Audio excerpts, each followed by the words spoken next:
What's going on, guys? Charge it up here in the garage. Oh my god, the echo. Yes, the garage is completely empty. Okay, maybe there's just some things on the floor. It is Saturday night.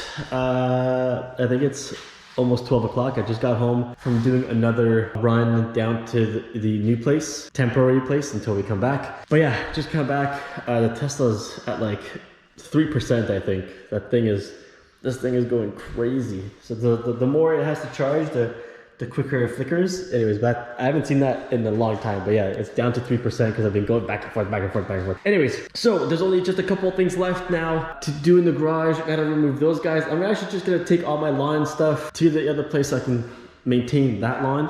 And then one last thing I gotta do with the garage other than that is to remove the lights. That is going to be the last thing that I do before I get out of this garage or the house in general. And that's mainly because I've just been putting it off because I got a lot of stuff to do in the house anyway. But yeah, at this point, almost there, almost completely out of the house. I'm gonna pack up my hockey things because I do have hockey tomorrow morning. Yeah, I'm super tired and beat. And yeah, that's just a quick update on my end from the garage. Thanks for watching. And until the next one.